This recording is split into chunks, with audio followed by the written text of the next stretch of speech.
Heading into Georgia's matchup with Alabama in Atlanta a season ago, there were a lot of moving parts for the playoff spots in the college football playoff.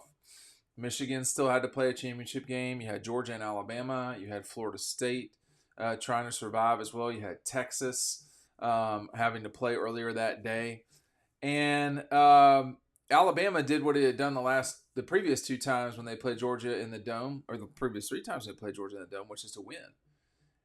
And that win sent Alabama to the college football playoff, sort of ignoring the bulk of Alabama's season and concentrating on just that one game, which is, the way that things have been. We also chose to ignore a lot of Texas's flaws to put them in.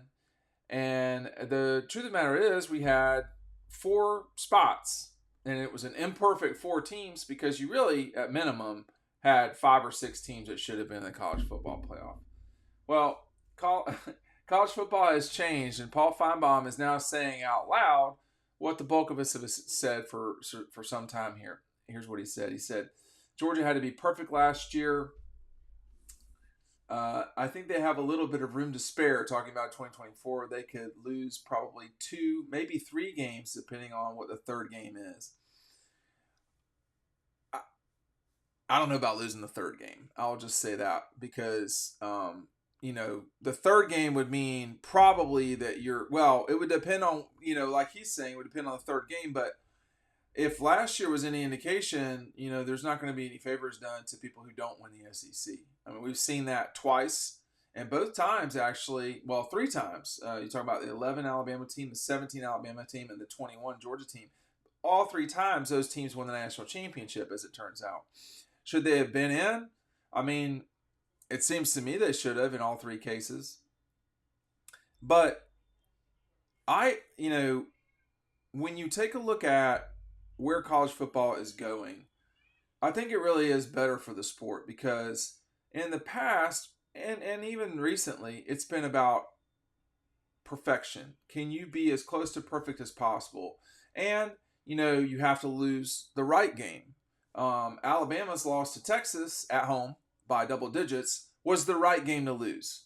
Okay, Georgia losing to Alabama on a neutral field by 3 points was the wrong game to lose, as it turns out. And Kirby Smart's done a great job of avoiding losing the wrong game, but he didn't in 2023. He lost the absolute wrong game. Did Texas lose the right game? Well, yeah. I mean, until they got to the Sugar Bowl, they lost the right game. The whole season that turned out well for them. Now, did Texas have the same year as Georgia? No, they did not. They did not have the same season. It wasn't at all the same. The shared opponents were Alabama, and people say, well, Texas beat Alabama and Georgia didn't. Well, Texas didn't beat Ole Miss. Texas didn't beat Missouri. There's a lot of what ifs here, and I'm just looking at the schedule that Texas played, and no offense to Texas at all, it's not the same as what you're dealing with in the SEC, and they'll get to see more of that even as one of the top 3-4 teams in the country this coming season. I mean, beating Kansas State in overtime at home, beating Texas Christian by 3 on the road, these are not great wins. Now you can say that about Georgia and Auburn. You could. I mean, the way that Texas played against Wyoming, it was not impressive. But all of that talk and all of that, rationale, that's all going to go out the window in the near future. What will matter is, are you one of the best 12 teams? Well, best 11, which we can talk about some other time. I think what Paul's saying is right, with the exception of the third loss. And I'm not sure Georgia gets to 2 losses, but we'll see.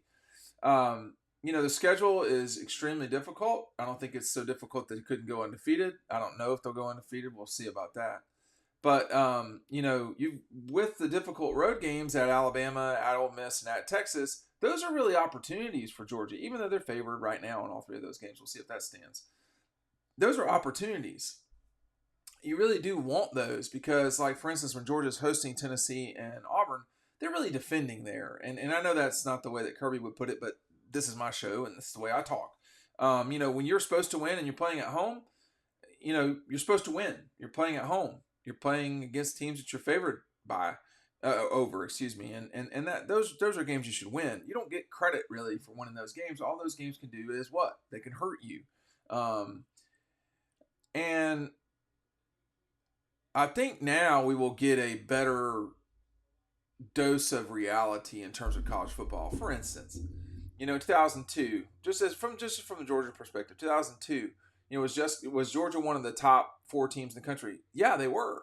Well, the best team in the country did not win in 2002. Ohio State won in 2002. That's not the same thing as being the best team. Best team doesn't always win.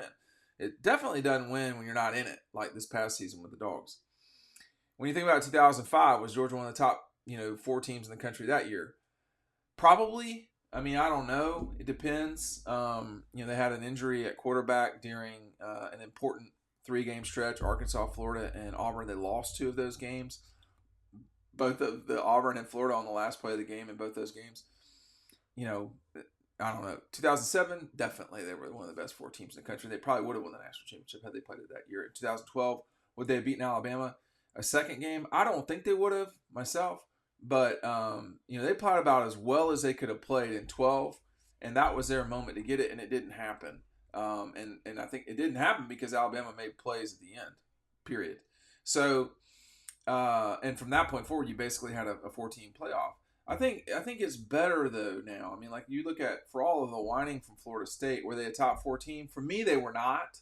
I mean, look at the way they played against Florida, North Alabama, the way they played against Louisville, and obviously the way it finished up with Georgia. People say, well, half the team wasn't there. Really, that's not really quite right, but whatever. And that, frankly, you didn't have your star quarterback at the end of the season. That wasn't going to change. So now, though, Florida State, as the ACC champion, wouldn't just be in. They would get a bye to the quarterfinals. Now, that's something that people should be screaming from the mountaintops is wrong. At best, the Florida State team that was playing the ACC championship, at best, was probably, at best, the sixth best team in the country. I don't even know if they were the sixth best team in the country. They would jump everybody else and get up there, and that's wrong. And in the near future, I mean, either Texas or Alabama or Georgia would have won it, so they would have jumped even two teams to be quarterfinalists. Yeah, that's not right. I mean, I don't think they were better than Oregon either, so I'd probably put them at seventh myself, Florida State. But in the future, they'll play. But I think, to me, the best part about all of this is you're getting, without a doubt, the best teams. I think you're getting too many of them, but you are getting the best ones. And I also think that one loss is not going to end seasons anymore. I think that's the most important thing to me, is that one loss is no longer going to end seasons, because we kind of got a little ridiculous about that in the grand scheme of things. One game should not, just one game should not end your season, but it can. Hey, listen, our friends at EcoPoly are so poly now. They want you to check out the dealers around the state. I'm just punched this one in Clarksville and Haversham, and there's there's other places you can go that have this quality, quality furniture that you're going to want to get. If if you're in Beaufort or in Putnam County, Lake County, Lake Country in Georgia, down in East Eaton, these are outstanding, well put together, manufactured in Georgia seating options. They can, as you see here with Crow Creek, they can make it specific to your company or, your home. I've used their products now for close to a year. I've told this story a lot. I bought a chair. I bought a set of chairs, and they're not to the quality of what we see from our buddies here at So Poly. So check them out today. The number is 478-374-6398 if you want to talk to them about what they can do for you. You can also whip by there and go down to see them in Dodge County.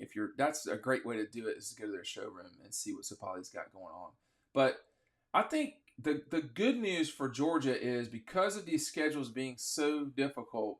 I mean, Michigan, Texas playing at Michigan.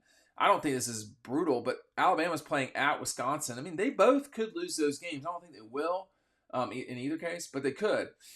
And with Georgia going on the road to Texas, road to Bama, road to Ole Miss, they play Clemson. They're playing Florida.